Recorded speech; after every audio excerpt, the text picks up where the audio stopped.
Welcome to Flesh and Pod, a flesh and blood podcast, breaking down weekly news and notes from the tournament scene, community drama, game strategy, and more. And now, here are your hosts, Darick and Logan. Hello and welcome to episode 115 of Flesh and Pod. My name is Logan. I am your host. And with me from the negotiations at the Galactic Senate, Darick Oswald. Darick, I know what you did in other card games this week because it was all over fucking Twitter. But what did you get up to in Flesh and Blood, which is what this show is marginally about this week? Well, all Flesh and Blood did was depress me this week. Oh, well, that's nothing really new. Yeah. I wanted to make my armory, and then we had literally something blow up at work, and so I couldn't get out in time. An actual explosion? So, well, no, but like, that would be newsworthy if a government building blew up. But no, servers. Oh. So unfortunately, I got stuck working like when I didn't anticipate it. So I've blocked off my calendar for tomorrow already, saying like I will not be here because tomorrow the local armory is supposed to be draft, and I'll be damned if I'm missing it 2 weeks in a row, especially if it's draft. So we're going to try to do that. You haven't drafted this set yet, have you? Not draft, no. Okay. No. So this is going to be fun. That's why I'm like, I'm ready to do this. I will say that I was very excited to see the announcements for Pro Tour LA. They announced the casting squad. It's all fantastic people. Minus me, well, obviously. Sure. Because I'm, and to be clear, I'm not saying I'm on it and they're all fantastic minus me. I'm saying they're all fantastic people because I'm not on it. Yeah, it's so we have Sam O'Byrne, Yes. Flake. Gottlieb is always going to put himself on there because he can. And then we have Ethnic Smoke, one of the up and comers there, and then Uber, Mitch Leslie. Yeah, Mitch Leslie, who is one of my favorite commentators for anything sports, esports, whatever. Good. Like, he's just that good. So it's going to be a really good broadcast. I also want to make sure I got this correct. Like I clarify this. I say that Gottlieb is on there because he put himself on there. Brian Gottlieb is also a very good commentator, so it's not like he doesn't deserve to be on there. However, yeah, I was going to say it's funny because he gets to push. I know that he likes to do it. Yep. But I also feel like if he ever didn't get to do it, he wouldn't be too put out because I know how draining it is for him. I've talked to him at events at the end of the day, and you can just tell that he's like, all right, I'm done talking. Right, sure. For the day, right? Like, it takes a lot out of you. Yeah. Yeah. My Flesh and Blood week was very minor. I did a draft armory, went fine. Lost a close one in the finals of the draft. Totally reasonable. And then watched a shirtless Greg opening packs of heavy hitters on his Twitch channel a few minutes ago. With his bride and his baby, his little girl. So, you know, just good old wholesome family fun, I guess. Good enough. And then I spent my night prior to jumping on here at a dog park / bar. So I was just drinking beers and hanging out with dogs. Like, zero downside. Yeah, zero downside. This is just okay. Dogs, beers. Yeah. Perfect. This is all you need in life. Right here in one shot. And cheese curds. They have cheese curds. So fried cheese, beers, dogs. Yeah. Yeah, that's about all. That's about as good as it gets.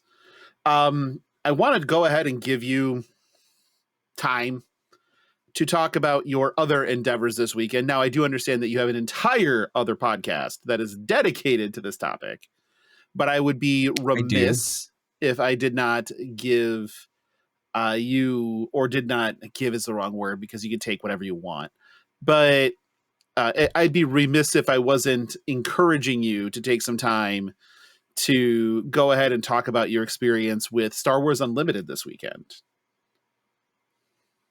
Yeah.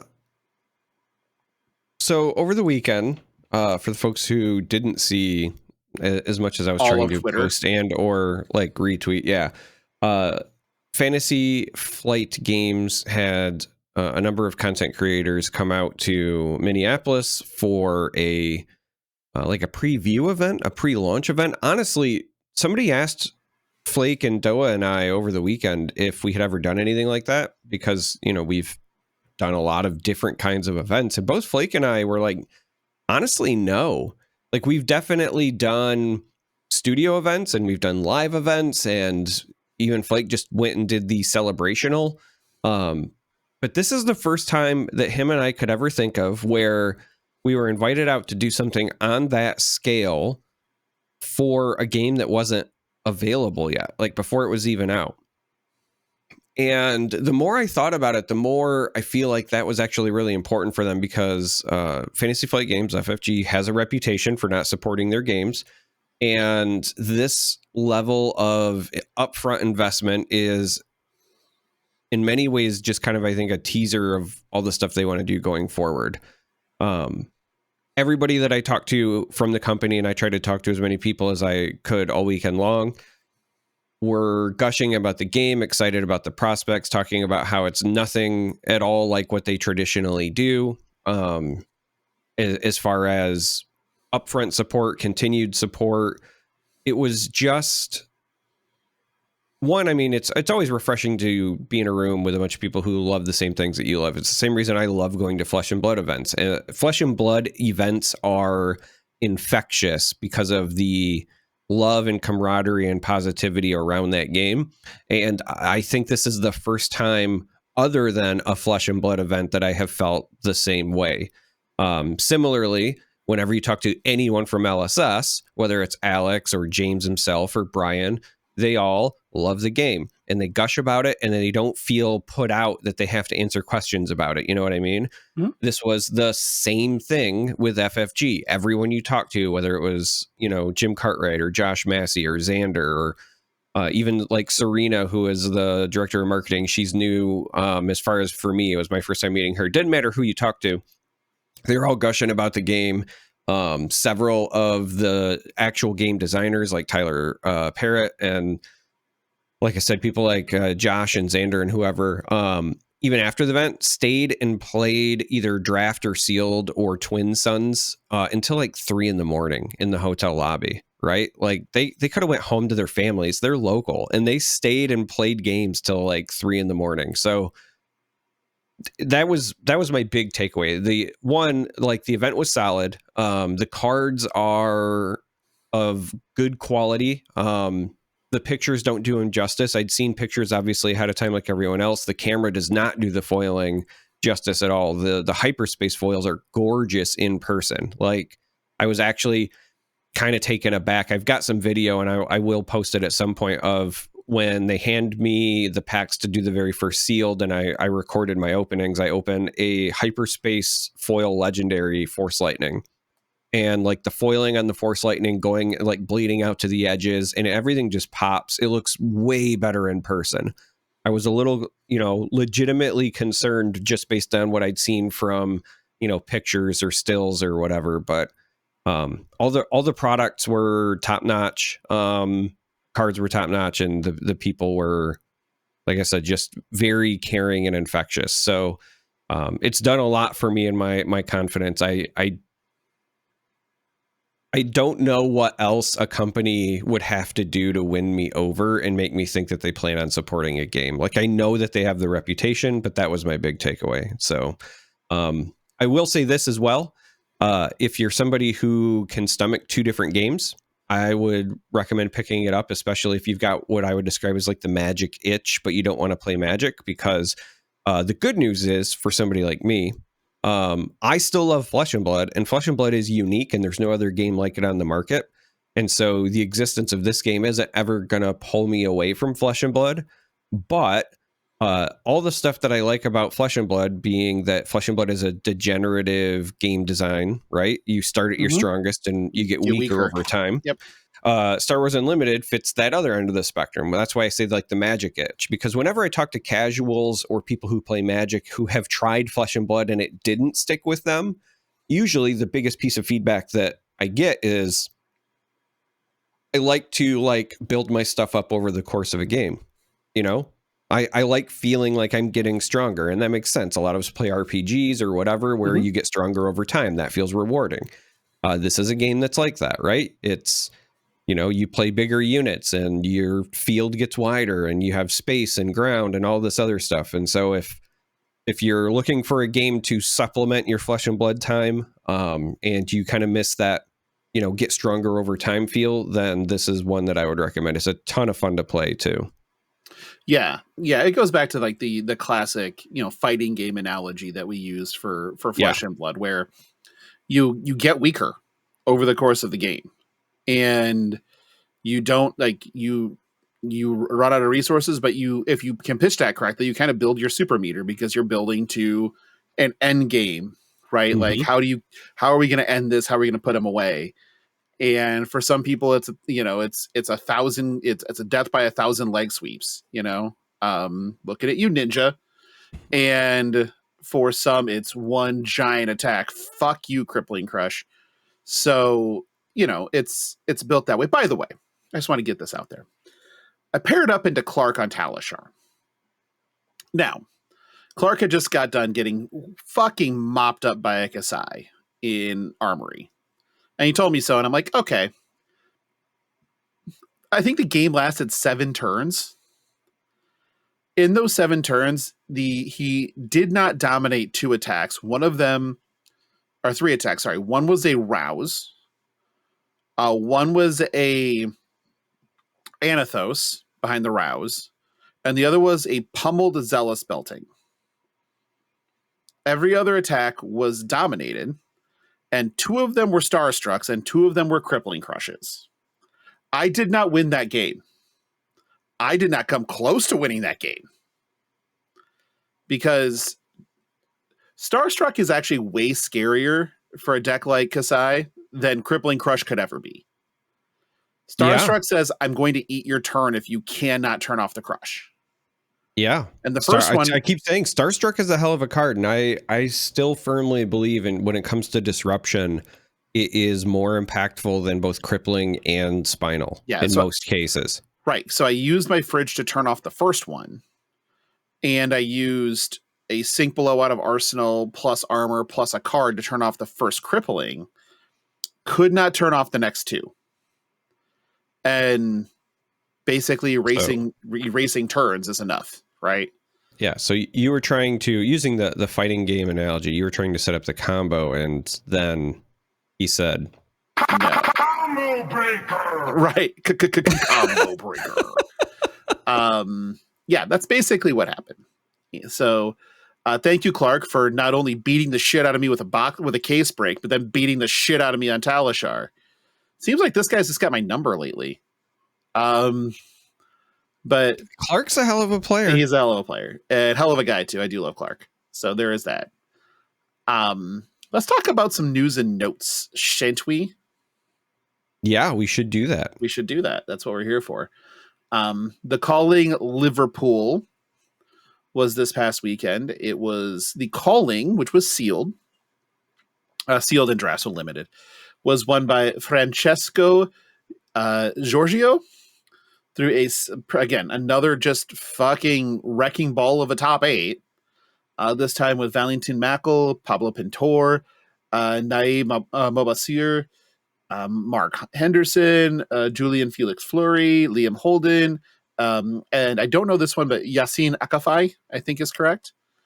I've played against a lot of those people, and I don't think I have a win against any of those people. I know that Julian in Milwaukee beat the ever-loving hell out of me. I've played Pablo once, and that did not go my way. Valentin Mackel, I don't know that I've ever played in Flesh and Blood, but I'm pretty sure I played Valentin in Magic. So there is that. And Mark Henderson is also familiar, and I don't know if that was in Flesh and Blood or in Magic. So that's also... Yeah. And I'm pretty sure like Naib's kicked both of our faces in at some point. No, so Naib and I we split on the boat. So we actually did not play on the boat. But Naib was on the cruise though. Yeah. Yeah. So he was there just doing Naib things, which was top 8 in this calling. So again, the turnout was really good in Liverpool. People are loving playing the set. Like, I think that's probably the biggest takeaway from the past 2 weekends with Hartford and Liverpool is people are just in that can't get enough phase. I don't know if that's a phase or if that's going to be continuous. I do know, and shout out to hashtag no free ads, but shout out to the people at MinMax because they've heard that that stores that are running draft RTNs are having issue getting product. And so they made the product that they have because they have a large stock available to then sell the stores that they're, to get their RTNs, to make sure their RTNs fire. And that's very cool of them. They don't have to do that, obviously. Right. But I thought that was very cool of them and deserved a quick shout out because that's, again, they don't have to do that. And that's awesome. So again, I love how the community lifts each other up. And that's just part of it because rising tides, right? Like that's how this should be treated at all points in time is if you want to grow flesh and blood, everything is all about rising tide, will raise all ships. And we should be doing everything we can to be that tide. That's just the takeaway. Any comments on the calling on the sealed environment? I know you haven't drafted it yet, and I can confirm that draft is fucking gas. But I mean, I'm also a sucker for limited, so I mean, I don't really have a ton of comments yet. I have noticed obviously that we've already been getting updates on the trackers for win an event. The Deathmatch Arena. Yep. Yeah.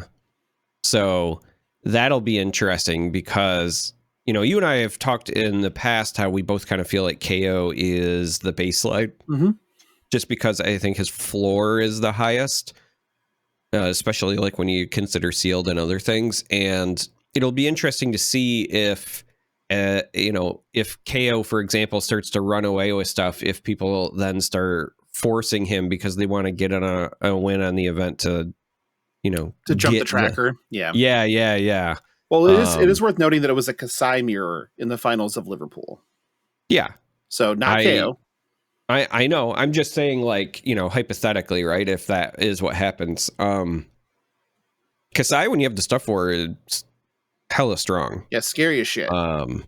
Same thing with Betsy. Like, don't sleep on Betsy at all because she can hit like a truck, and it only takes like 1 or 2. Yeah, there is the I will kill you with 3 attacks version of Betsy, and that's terrifying. I've not seen a lot of really great Victor pools. So like I did lose to what my loss in draft was there was the pod broke down to only have 1 guardian in it. And that guardian was to my left. So I basically passed them all the stuff. And that guardian was Dagon White. But as the 3rd warrior in the pool and having a warrior to my right, it was me and Dagon in the finals, and it was very close. So one turn off really was what it turned into. Like I needed to have, if I had a yellow or red react in my arsenal instead of a blue, like I do have the game won. But I only had a blue down there because that's all I had left at the point. Yeah. So it was very close. But I was the 3rd warrior. He was the only guardian. And some of that is just, I have a lot of experience playing warrior and the play pattern and the style. But then I'm coming up against somebody who is widely considered to be a guardian master. So playing it close when he was the only guardian in the pod actually felt good still. That still felt like not a win. The closest you can come to a moral victory, even though I don't believe in moral victories. Yeah. I will say this. I have a feeling, now we'll find out, hopefully tomorrow. But I have a feeling that I'm going to end up finding myself being more of a warrior player for this set, even though I have so much experience on Guardian, because the limited play patterns for this set, I feel like really give warrior an awful lot of strengths that I enjoy. Specifically just like the sheer number of attack reactions and things like that, where you're going to put your opponent in a pickle. Yep, you get to play the chess match, and they kind of have to respect it or elect not to. And if you put yourself in the right spot playing Warrior Unlimited, you give the option to your opponent of how they're going to die. And as long as you understand which option they're taking early, you can force them into those corners. Sometimes it's hard to identify, though, because, again, decks like Betsy can pivot really hard back into you. And so it looks like you have them in a direction and you're getting them painted in the corner you want to. And then suddenly your life total gets cut in half and you don't have enough to come back with that matters. And that's usually how the game turns on you. So you do have to be like very wary of that part. So against most other decks, I would say actually every other deck in the format, if I have the class specific, armor piece that has temper and gets +2 for the tokens, for +1 for each token type, and I have the 2 token making blade break ones, I will break those 2 if I don't have another token maker on my turn 1 to have 2 block up. I don't do that against Betsy because they don't necessarily need to attack you as early as possible. They can sit behind shit. And so breaking those just means you lose 2 pieces of equipment is what it turns into. And that sucks. Now that granted, as a warrior, you do have the ability to block Betsy better because overpower isn't as big of a deal because you have attack reactions. And a lot of them block 3, but it's still touch and go if they catch you because it's really hard. I mean, just saying, that's very, very difficult. But yeah, I think you'll have a lot of fun drafting this set. I really do. This should scratch your draft itch pretty hard. So I'm looking forward to hearing how well your itch was scratched. Yeah, I was mentally running through that phrasing. I was yeah. Are we doing phrasing? I mean, phrasing. That was phrasing, yeah.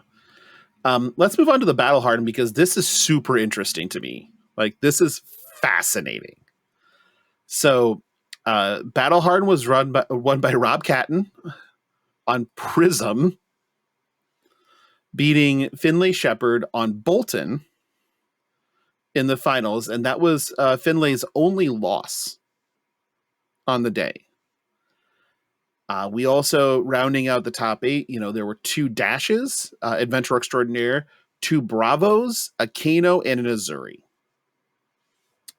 What do you notice first? What I noticed first is what I said in the Discord, which is despite the newest set being heavy hitters, the finals were light. Because it's a light illusionist and a light hero. I get it. No, I don't think people are getting it. I think they need the explanation. They definitely aren't getting how clever and funny I am right now.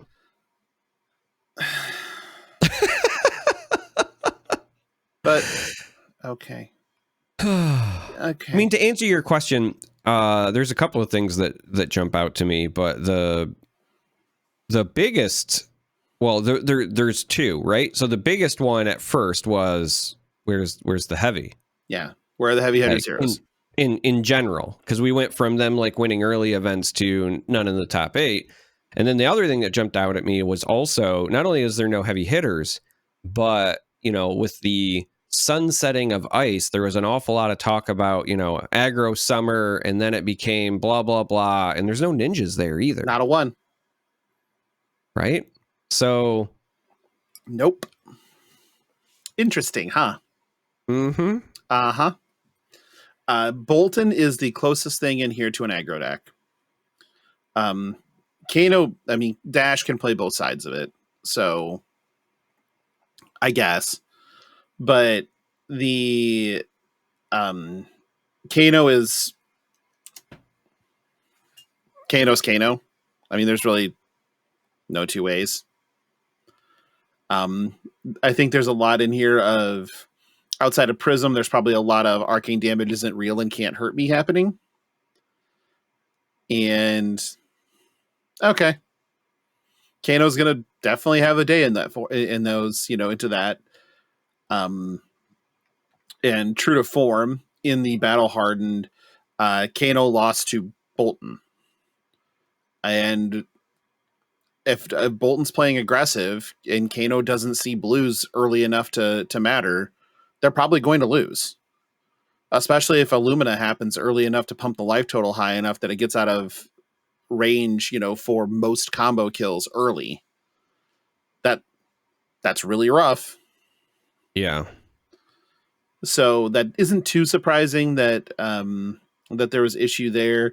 Those Zuri lost to a dash, that makes sense. Michael Fang on Bravo lost to a dash, that also makes sense. Mm-hmm. And then Bravo, Rob Catton beat Erica Forsluff on Bravo with Prism. Now that matchup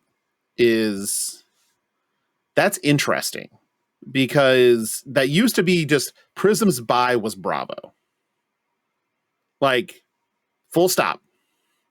And we've been hearing that matchup is no longer like that. But here we have a Prism beating a very good Bravo player. Again, very good player, two very good players in general fighting each other here.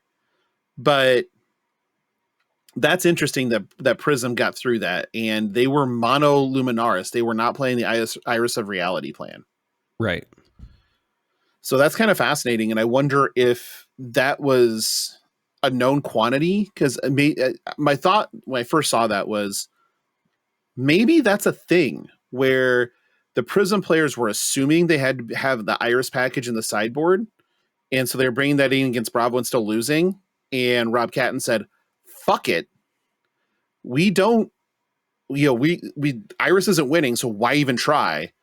And then it turns out that the Angel's Glow package is just still fine, is better. And that makes you just broader into the rest of the matchups and have better percentages across the board. And you don't really lose much into Bravo or anything at all. And you still have roughly the same like ability to win. In which case that makes Prism a lot scarier, because that deck having slots that actually matter into other decks is terrifying. Because I played against that deck a bunch, and fuck my life, if they Arclight Sentinel lock you, you're done. That's just over. And apparently that's what happened in a lot of the games from Boots on the Ground reporting. The looping. If you get comboed out, you get comboed out. Kano does it. Yep. And it's not complicated to pull off, but you have to plan into it. But it still has that oops, I win potential that Kano has. So yeah, that's something that you're gonna have to be aware of going into RTN season, which starts this weekend. I'm playing 2 this weekend. So here we go. We're on the train. I have a draft one and a CC one this weekend. Charmer, are you jealous? Very jealous. Okay, just making sure. I was jealous of you playing Star Wars Unlimited in Minneapolis. So I think that my jealousy of you is probably outweighing your jealousy of me at this point. Just throwing that out there. I've been spending a lot of time on SWUDB, building and fucking around with stuff. So I am excited. You actually just reminded me I have to check my calendar because I wrote down my local events, and I might have some stuff coming up too. I hope so. That gives us more to talk about. And right. Instead of just these listener questions, which are going to fucking wreck us. Yeah, I just don't remember if I let my wife know or not. So, She's very understanding. I'm sure it'll be fine. mm, I said she's very understanding. I'm sure it'll be fine. I'm going to go into the metagame a little bit for Liverpool at the Battle Hardened. There was 152 players in the Battle Hardened, so sizable. The most played decks, deck was KO at 19 copies, and there were a total of 22 heroes played across it. That's diversity, baby. Like, that's kind of what we want here. It was 19 KO, 16 Bravo, 14 Kasai, 13 Dash, 12 Azalea, 11 Kano, 10 Leviah, 10 Dromai, and no one else hitting 10. And total in the metagame, there were only 8 ninjas. There were 5 Fais and 3 Katsus. So very interesting here. The Victor people are still trying to make fetch happen, which is great. yeah. There were, it looks like 0 Betsies, which is also interesting. There were more Riptides than Betsies. I am not surprised by that, simply because as much as I like Betsy, I don't think with the current card pool there's enough to support her over the other Guardians. Overpower versus dominate. Well, it's not even that. I think it is. So, well, so here's where I would disagree, right? Dominate is solid and overpower is solid, and I would prefer dominate to overpower. You're not wrong there. But the big thing is that Bravo can turn it on for anything that costs 3 or more. And Betsy has a stricter requirement. And right now, the card pool that allows her to even get her trigger is one that is small enough that, like, even if you run all of the reds of them, you're not coming away with like enough juice when you go to Classic Constructed. Sure. Yeah. And even the ones that you can, like, yeah, you get the overpower, but like the big difference is that when Bravo dominates a crush, it's like damage and a relevant on hit if you get the crush. And if Betsy overpowers, her on hits are not as disruptive, right? Mm-hmm. So her damage output isn't as high as the other classes, but usually what happens is Bravo makes up for it through the disruption, so that you're bleeding through damage while also mitigating the damage you're taking back. Betsy is bleeding through damage while basically just taking it all back. There's very few of the attacks that Betsy can slap overpower on where your opponent, if they're another aggro player, is going to go, I want to block this. You know, they're just going to say, okay, I'll take, 9 overpower. Sure. Take 16, right? Like that's the problem with the lack Betsy of right on now. hits that are outside of, you have this token. Okay. Yeah. Kinda Okay, don't so give a next shit. turn I just don't block 10 instead of 9, and then I still throw 16 back, right? Right. Like, Yep.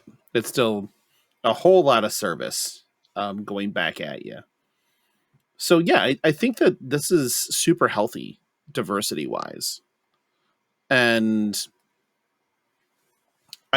I don't know, like, where, like, do you think that there is going, do you think that if we're going to hit the best deck and format spot? And if you do, when do you think we hit it?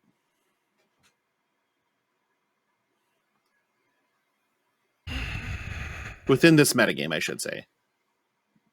I don't know that we will hit like a true. It feels open.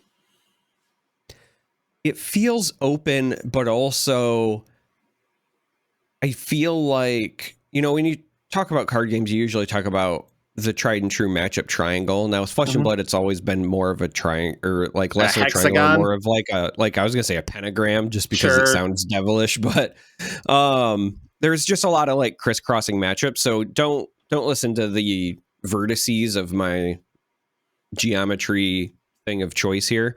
Instead, just pay attention to the fact that in Flesh and Blood, you've always got some decks that counter others, but I think that more so than ever right now, they're just less polarized. So like when you think about in the past, you just mentioned it, right? It used to be that like if Prism ran into a Bravo, it was a buy.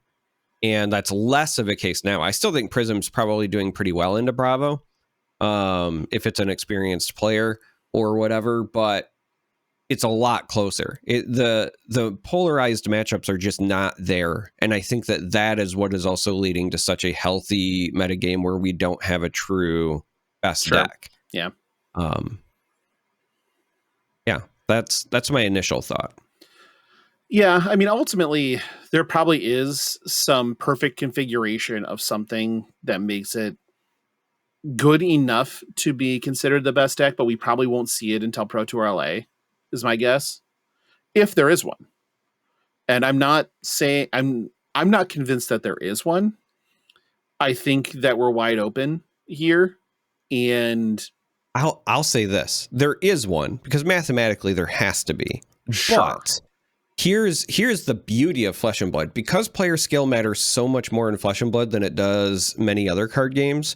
What I will say is I think right now the percentages in any matchup that you gain by just being a good Flesh and Blood player are greater than the percentages you gain from playing the best deck. Sure. And I think that's what always gets lost in the conversation, right? Is that a lot of people just assume that like if there's a deck that everybody's playing it at an equal skill level, because a lot of times in other card games, it's pretty easy to hit that point of like, for the most part, you're playing mostly optimal. Flesh and Blood is a difficult game, and the good players are really good. And so the amount of skill there and closing that gap is more difficult. And so I just think that right now, I think that's why we're struggling to find it. There is no Starvo, there is no Lexi, there's nothing where the deck, even if it's played at 80% of its optimal play, let's say, is enough to carry you over the skill gap, right? I think right now the skill percentages are higher than any deck percentages. Right.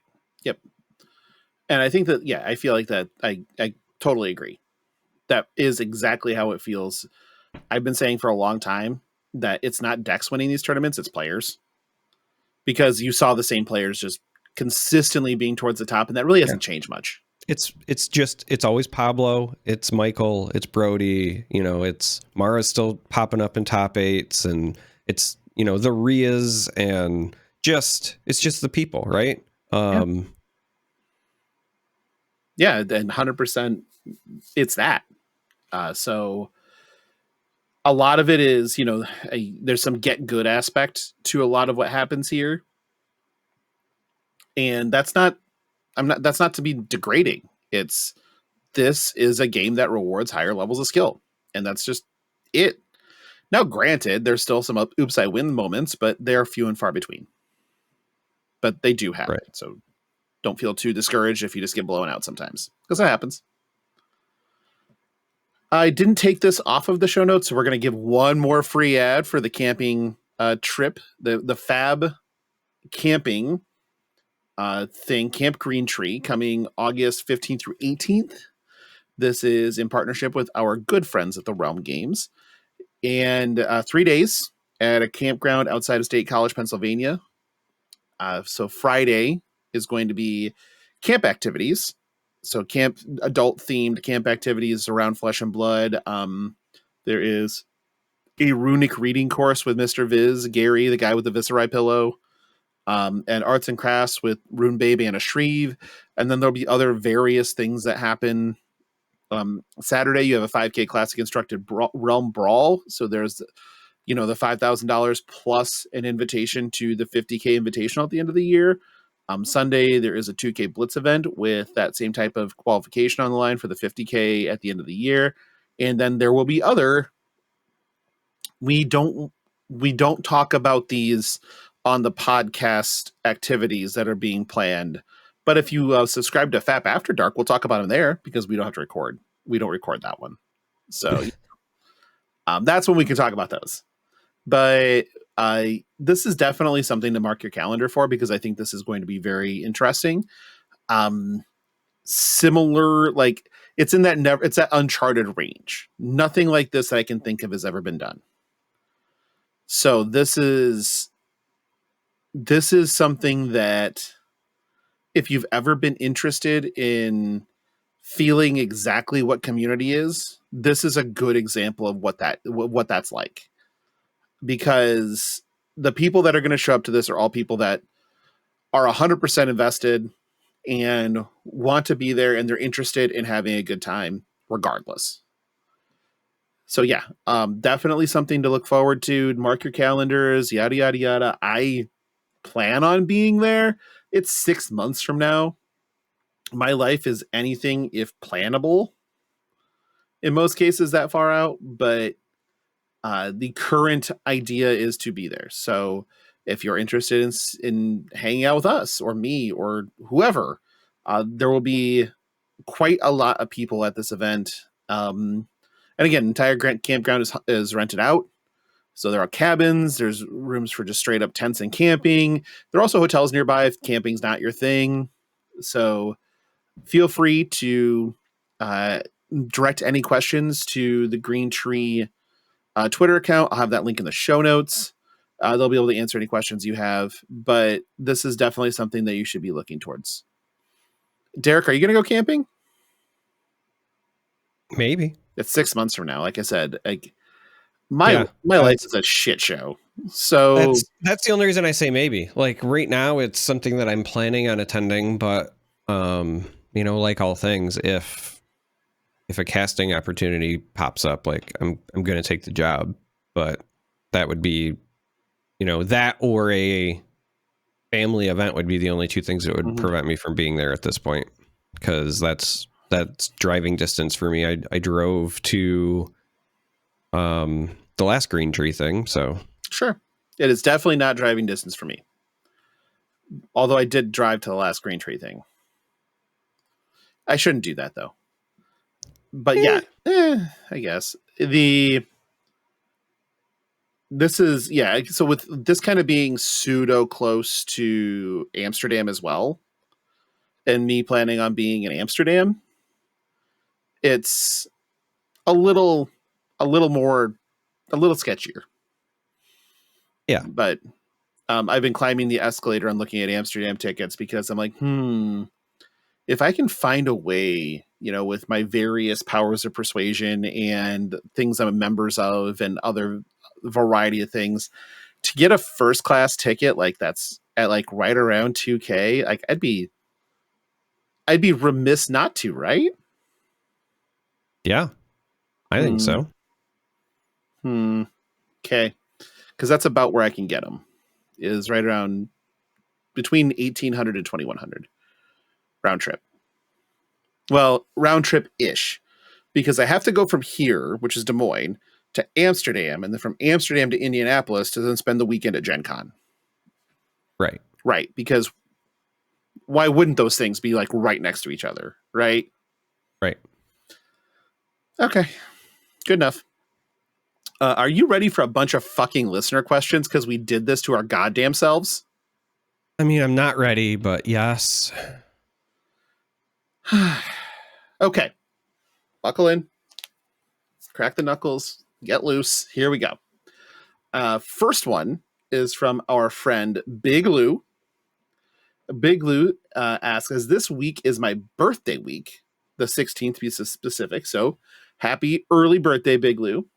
I'm going to ask one I've had in the back pocket for a while. I'm really hoping that, I'm glad that you keep your questions close enough to your ass for us to really get an idea of what's in there. If you could have your likeness on a card or cards, how would you like yourselves to look? Would it be a hero or action card, generic or class-centric? And if you could pick the artist to best capture the Logan Peterson or Charmer experience, who would be your choice? Darick, let's go.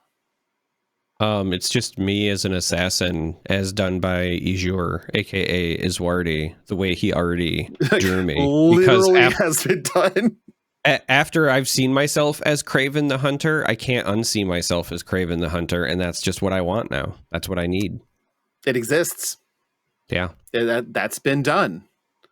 And yeah, it would be me as a kind of pirate-looking warrior with the long hair, the do-rag, the beard, and it would be drawn by Izur because he already did it. Because it exists. It already exists. That's something that's not widely known. It's known to our After Dark people and such. But yeah, we commissioned. I shouldn't say we. I commissioned Izur to do portraits of us for a playmat that's coming soon. We're still working on the design to get it exactly the way I want it to look, but it'll be the next Patreon playmat. And after that one comes out, then the current one comes out of the vault if people just want to buy them. But so this one commissioned Izur to do the art, and he just crushed it immediately because it's Swarty. Like, what do you want? And we'll share, or I'll share in the Discord, the wider Discord, what that looks like here as soon as the close to final product is ready to go. We're not quite there yet. Still working on it. But I will tell you this, if you ever get the opportunity for Izur to draw you anything, you should just take it. Yep. It's that good. Just throwing that out there. I remember sending the image to Darick, and the Darick reaction was exactly what I needed that day. Because it was just that good. I know, right? The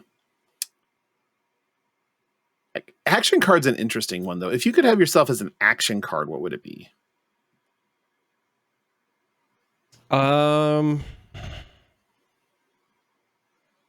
It would probably... Oh man. So like I know what the action card itself would do. I'm just trying to think of like how I would title it, because it would have to be some sort of like stunning pun. Because it's literally me just stunning my opponent. But the action itself, it would just be a generic red, 1 cost, 2 block, target player discards a card, go again. So just Thoughtseize, that's not Thoughtseize. That would be a half of a mind rot, I guess. Yeah. Okay. I would get the fucking axe pummel out there. And although honestly, it would probably need to be at least a yellow. Yeah. So like for cost. So I mean like a 2 cost. Mine would be 3 cost. Rainbow +5 +4 +3 block 2 on axes and attack action cards with power 5 or less, and then on the action cards that are 5 or less, it would just give overpower.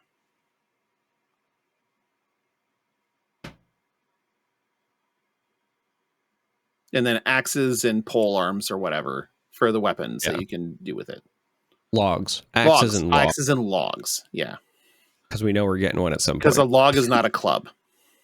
Right. Just it's like not a gun. It's not a gun. A log is not a gun. Just make sure we're clear on that. Next one's from Pox on Us. Random question. We know people will call for bans in the new heavy hitters meta. What card will get the most hate? Are there any actual problematic cards? I don't know that I feel like anything is really problematic right now. No. I think the only thing that would even come close is if, after this weekend, let's just say hypothetically, a bunch of people were to crack the code and figure out how to very consistently and purposefully loop Arclight Sentinel. Maybe that, just because that creates those experiences they're trying to stay away from where one player feels like they can't play the game. Yeah. That's a very big if, and it's too small of a sample size. Other than that, everything feels really good lately. Yeah, I mean, it's a lot of people. It's like you could go and say Luminaris Angel's Glow, but you need to have something like Luminaris Angel's Glow to make Prism fucking playable in general. Because we already saw without it that it's not. Yeah. And the Arclight Sentinel loop existed prior to the new Yeah. Luminaris. But it didn't have a way to really win games consistently if you didn't hit the loop. Right. So now it has both ends of it, and I think that's fine. It's not unbeatable by any stretch of the imagination. It's still very good, especially in the hands of a skilled user. It's still very good. There really isn't. There's nothing in here that gives me that sort of Codex of Frailty feel, you know, that, oh, this card's too fucking good, ruining the game, yada, yada, yada. I just don't have it. Like, you have some very strong cards, very strong. And across the board, I think the power level of the set on its own is much stronger than we'd seen previous. But that being said, there's no real singular instance of a card that is super problematic. There are cards that are very good. Cast Bones is a good example. Like, a well-timed Cast Bones is very difficult to deal with. Is it unbeatable? Absolutely not. A Blade Flurry is a pain in the ass. It's a 0 for 4. Is it unbeatable? No, absolutely not. It's fun to start drawing out multiple Sink Belows a turn because you have it and it's entertaining, but definitely not unbeatable. Cards like Bet Big or Golden Sun. Golden Sun we've seen do some work, in a lot of these very explosive Victor lists that exist, but they're not converting. So obviously not that big of an issue. And even in like the generic slots and in the expansion card slots, there's nothing that's really tipping the scales too much. Coercive Tendency. Really. Yeah, Coercive Tendency, very good. Not pushing Arachne into being the best deck territory. Reel In has helped a lot of the trap, Riptide decks do some crazy shit. Still not insanely, hasn't made a busted hero out of it. Standing Order. Standing Order is a great role player. Does some really good things. Is it busted? Absolutely not. But it's very good, which is awesome. So there just isn't. I just think that this is well balanced and well done. Let's be real here. I am usually the last person calling for bans because I hate them. The only thing I hate worse than bans is errata. Because if a card should do what it fucking says on the card. Yeah. Like, in new player experiences, there are two things that are shitty. Opening a card that you can't play because it's been banned, and opening a card and then putting in your deck, and then you play it against somebody and they just go, that's not what the card does. And you're reading it and you're like, words. I know what they do. And like, yeah, but they changed the words. Well, the fuck? So those are the two things that bother me the most in games are bans and errata. So I hate when either of those are done. Restrictions, I like, I still don't love them, but I'm less upset with restrictions because it does check the boxes. You can open one and play it, and the card still does what it says it does. It's just frustrating because now there's this other extant rule that says, well, you can't play more than one of them. So, sure. So this question, the odds of me saying anything other than everything is fine is very low to begin with. Yeah. But I understand when a card is problematic still, like Codex of Frailty was problematic because it created a warping effect on things and made a best deck out of something that was playable, but not ever the best thing to be doing. And so I get it. Tome of Imperial Flame is another just warping card, but on the same token, Dromai, had a rough go at Hartford in the Battle Hardened, had 10 copies here, didn't convert any of those either. So a lot of times when people scream about the sky is falling, they got hit in the head with an acorn. Wasn't the sky. Just throwing that out there. Anything else to add on that one? No, I mean, I think that's exactly where I am. There's just nothing that I like. I'm sitting here racking my brain and I can't think of anything where I'm like, that just has to go. No, just isn't. I do fucking hate Arclight Sentinel though. But that's existed since Monarch, and I've hated it since then. So, next one is from Zaris. Real talk. You're planning a road trip through Rathe.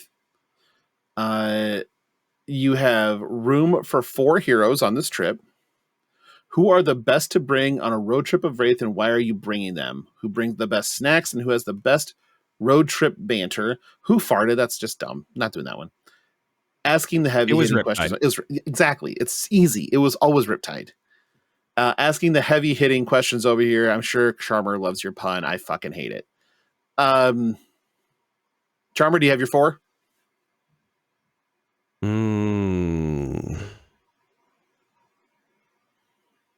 I think maybe the 4th slot is kind of got me, like, I've been thinking about this for a bit, and the 4th slot has kind of got me tripped up a bit. So, like, right out of the gate, right? I think it's got to be Genus. Because absolutely. he packs the best. You ask who has the best snacks, it's Genus. Like, dude just knows how to road trip, right? Knows how to travel. After Genus, my next easy pick was Melody, because like that's your radio tunes, right? It's a road trip. Give her the aux cord and just let her cook. Yep. Gotta have a good road DJ. Katsu, because again, dude knows how to travel. He's literally a wanderer. That's his whole thing. He's gonna know the best dive bar to go get noodles at or whatever. Like I'm in. And then after that is where it starts to get hard. Like those are my easy 3. And then it's like, well, now who, you know? I think you take Lexi. You think so? You think Lexi? High energy is the one like singing along to Walking on Sunshine at the top of her fucking lungs. She's the one that's gonna like she's the one that's gonna like get the person at the restaurant to seat you ahead of the parties that are waiting just by also maybe. So like that's kind of the 2 that I kept going back and forth between were Valda and Shiana. Valda, because the same way that I think Katsu knows the best restaurants, Valda knows the best bars. Yeah, Shiana's busted. And Shiana is the cheat code, right? But I was like, Valda's also, you know, she's going to get you the best seat at the table, but that's because she's like going to know the line cook, right? Like, sure. Yeah. No, like it's, yeah, she knows the dude that's cooking and, but she did time with the dude that's the line cook. She's going to always want to sit at the bar though. And sometimes I'm okay with that. Sometimes you want a table. Sometimes you want the cross, you know, the people across that's from you. That's what Genus is for. When Genus is like, look, we're going all out this time. And then she's not going to argue. Genus will also pick up the check. Sometimes. No, yeah, he's not 100%, but he's going to pick up a check, and that's going to be nice. You know, sometimes you want that. Or sometimes you're just like, you fight about it. And when you try to buy a friend a meal, they flip out on you and turn it into a fucking war. I think that person who's listening knows what we're talking about. Just going to go ahead and put that out there. Yeah, he's got what you need. He's got what you need. I mean, I like that answer. I think I want Lexi in my squad. Katsu, like, I think he'd kind of be a downer. I think he's the one that tries to plan like restroom stops. And it's like, no, we don't do that. We just go. Valda's great, but Valda's probably also going to be too drunk to drive if you need to share the driving responsibilities. So that's kind of a rough one. Again, Shiana's a cheat code. I ignored her from all of this because that's the most obvious answer in the history of obvious answers. It would make sense. Yeah. Genus was the snap in. Like that is Duke of New York, #1 is just take Genus. From there, like Melody, I didn't really remember the round the table heroes much, but Melody makes total sense. I think I have Genus, Melody, Lexi, and then my flex slots. The other is that last one. I do like Valda there, and I also like Azalea there just for the threat of, somebody fucks with you, and then you have this sniper sitting out there that's ready to go, sure, and just plants an arrow in him. I think that's nice to have, and also she's just kind of, intimidating.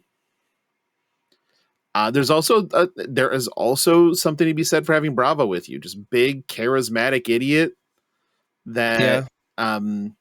See, Bravo is the kind of person though that I feel like is going to dominate the road trip. Okay, we're fucking moving on. He's going to think he's like the star of the show and the main character. You son of a bitch! Will you fucking stop? No. Okay. Well, we're gonna move on. Did you know why I'm not going to stop? Because I enjoy crushing you. I'm going to pummel this joke to death. You already have. That's the fucking problem. I know, but I'm just really trying to hammer it home. Yeah. You've crushed my confidence. Are we good here? Yeah. Next one is from Donnie K. For me, nice.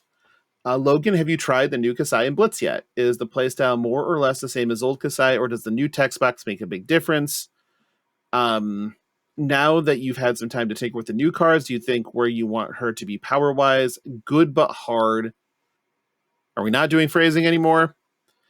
Phrasing? If I remember that you said correctly. So in Blitz, I have just been, like, the few times I've played Blitz with her, I literally left the deck list the same. I didn't change anything. And has been... I mean, the play pattern is the same. You're just having... I shouldn't say I didn't change anything. Blade Flurry went in the deck. And we put Raisin Army in the deck, but only one. Because you're using Raisin Army as more of a silver bullet with Minerva to go fetch if they've let you get gold tokens. And otherwise, I've left the deck roughly the same. You're just less... There's less combo kills with Blood on her hands, but you didn't really rely on that anyway. The deck was just a machine already. But on your like spoils turns and outland skirmish terms with no resources floating, getting a Blade Flurry to actually just get the on hit is good enough to make sure that your turns still have that pop off factor. So in reality, deck is still pretty much the same, operates on roughly the same axis, and still very good. So I've tinkered with it a ton. In CC, good but hard is literally it. The deck is very good. It can be built, it feels like a million different ways. And it's just really difficult to present the right cards into matchups and then play the matchup the way that you'd need to give yourself the best odds of winning it. Again, you kind of have to like watch what your opponent's doing very early and let them decide which way they want to die.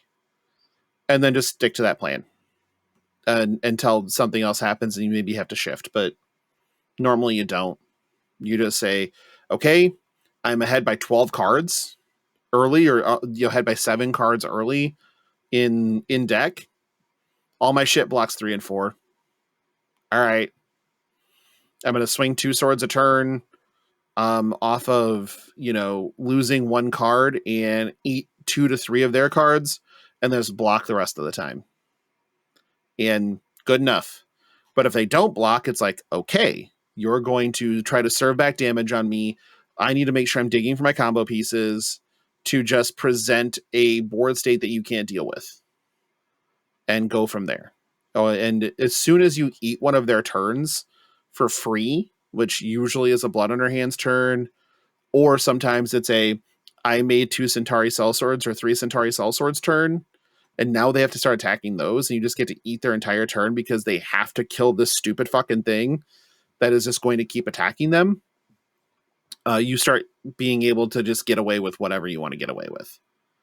So in CC, that's kind of how that works. In Blitz, again, the lowered life totals make it so that you just you just go at them. And the only times that you're looking elsewhere is in a lot of the Guardian matchups, because if they're thinking that they can fatigue you by over blocking your swords, no, they can't. You just flip the script and fatigue them. Usually works.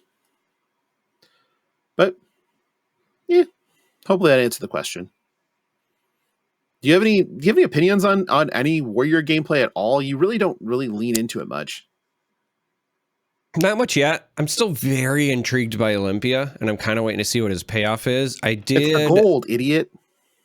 No, but there's supposed to be, like, Brian's already hinted that there's like one more piece of the puzzle coming. But I have, at least in the very early days when we were seeing some of the reveals, I have toyed around. Obviously, you have the gold and you will probably want to play cash in, but I have toyed around with the idea of trying to either make Decimator or more specifically Merciless Battle Axe work. So I was trying to look up a play pattern with some of the new wager non-attacks, where it's literally, if your hand is 2 blues and 2 non-attacks, it's like +3/+3 swing, so you get the 9 overpower or whatever, that sort of thing. Yeah, Decimator's just better. I mean, Decimator's better on average. I feel like Merciless is like on the cusp. I'll also be honest, like, you were talking about how there's no axe pummel and this and that and whatever. I was also just looking for an excuse to like either play cleave or Spell specifically blood. Like felling swing. Well, felling swing, sure. But yeah, so I know that people, and by people I mean noted hater of Fun Dom, have been experimenting with Decimator Olympia, because upping the ante on a fucking Decimator Great Axe is just dirty as shit. So I know that's been in the pipeline, and I've played against it, and I'm like, oh, great. Yeah. That's not blockable. Fantastic. So yes, people are trying this shit. Yes, it's oppressive and awful. And so, yeah, probably right up your alley, to be honest. Oppressive and awful. Yeah. Moving on, last one we're going to get to tonight, whatever, is from our good friend Mara, noted werewolf smut enjoyer. What? Come on now. Her question is, in the Wolfpack v Runaways Team Wrestling Rumble, who faces off with who and who comes out on top? So a couple of things. We need to contract this a little bit, because a Royal Rumble only involves 30 participants, and there are 700 in the Wolfpack. So we already have to make sure that we take that down to like being maybe like a 10 on 10 at most, to have this be like fair. But so pick who are we going to get from each team here? Like, probably take Brody and Mara and Michael. Michael. And then like probably Zach Bunn, because his thing kind of more or less. Who else do you want from the Wolfpack?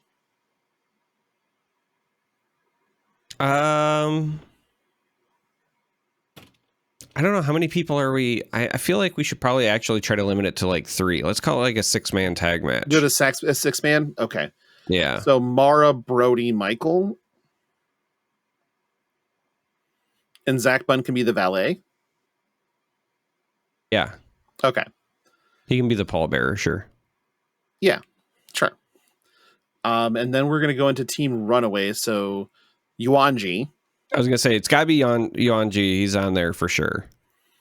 Who else in Runaway? Anybody who plays assassin is going to be an in-ring assassin. You know what I mean? Yeah. So. Who else is on the Runaways right now?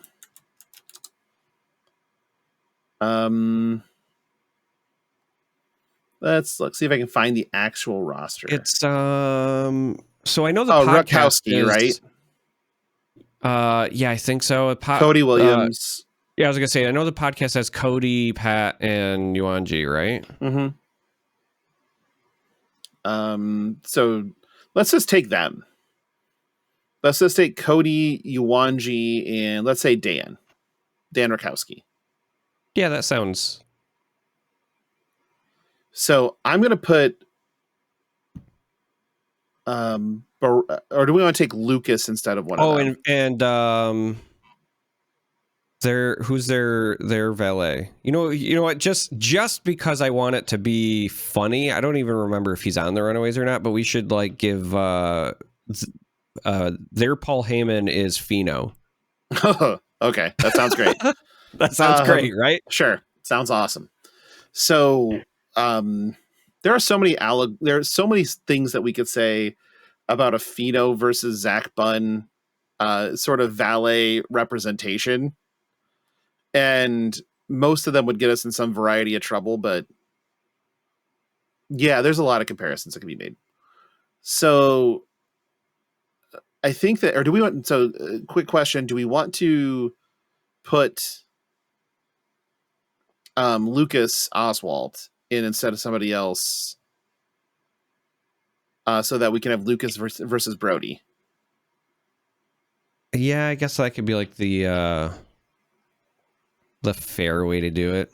Yeah, I think we take Lucas v. Brody, and then Yuanji versus Michael,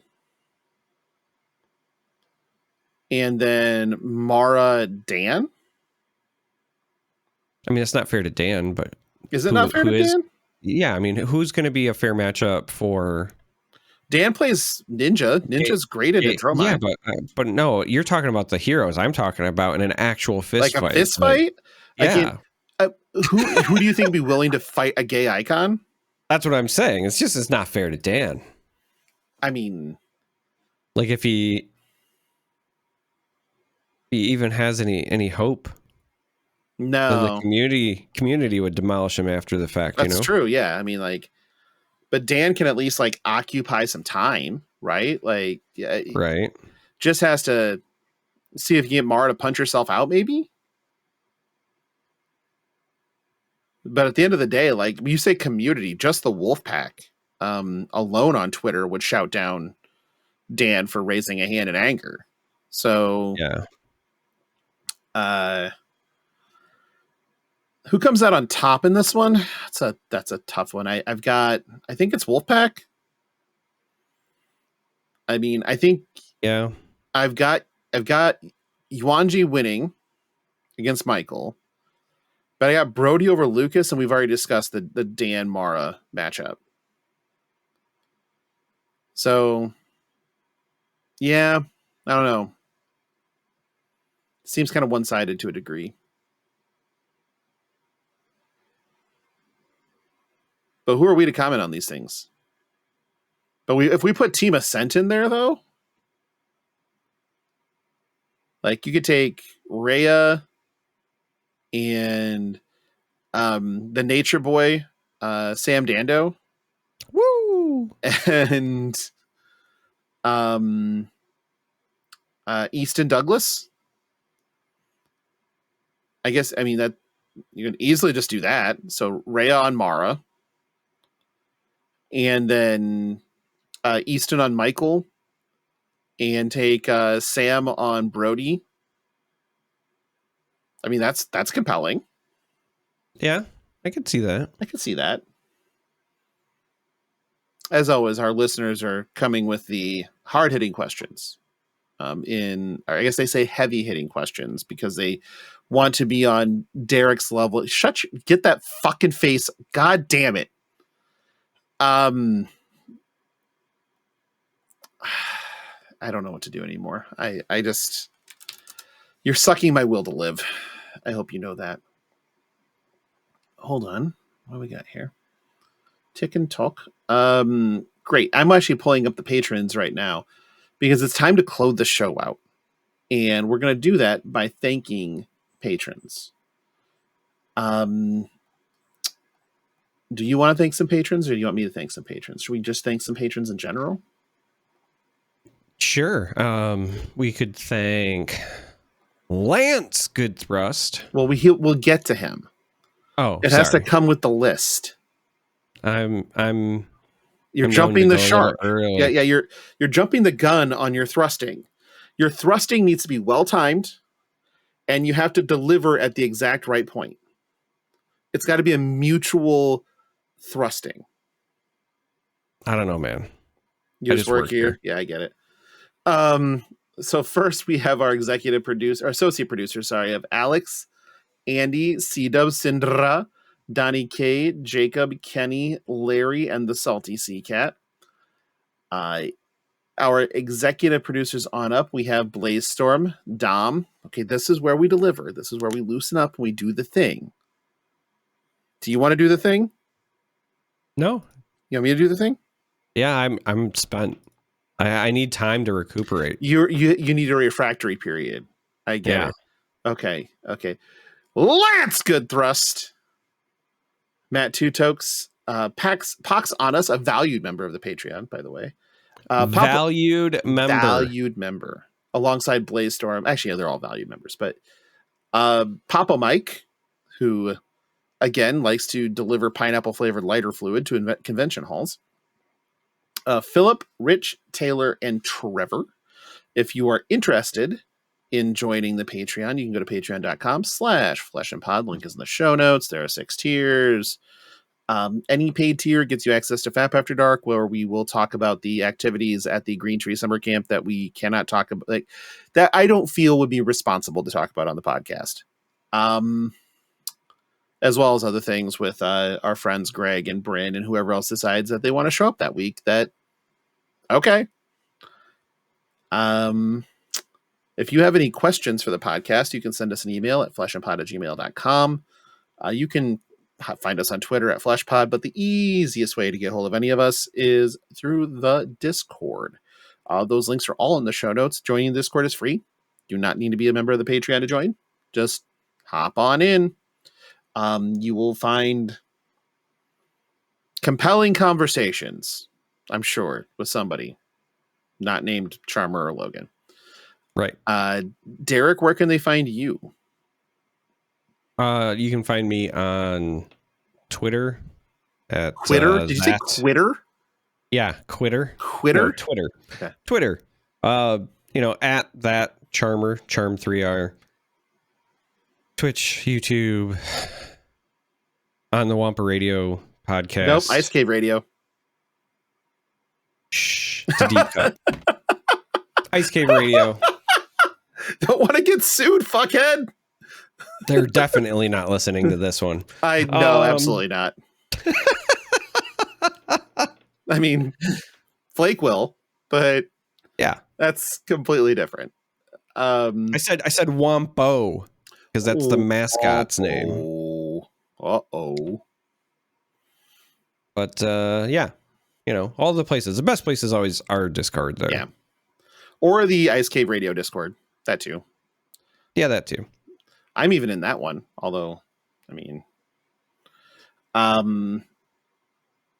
for me, you can find me on Twitter at Logan Peterson. But the best thing to do is to just find me in the Discord. DMs are open to anybody I share a server with, so if you're in the Flesh and Pod Discord, if you're in the Ice Cave Radio Discord, if you're in the Alpha Clash Discords, you can hit me up, and anything I can help, I will be more than happy to do what I can. I try not to say no to any, real reasonable request, although there are some unreasonable shit. Like if you ask for a football helmet full of cottage cheese and nude pictures of B. Arthur, I'm probably not helping. Anybody that gets that reference, though, points. Probably not helping. Probably. There's still a distinct possibility that I help. And again, anybody that gets a reference, points. You ready to close up shop? I think I'm ready to close up shop. Yeah, I think I'm ready. I think I'm good. So yeah, that's our show for this week, and we'll have RTNs to talk about next week. So how epically I failed to qualify will be on the menu for discussion, and so we'll talk about my failures next week. Till then, Bye.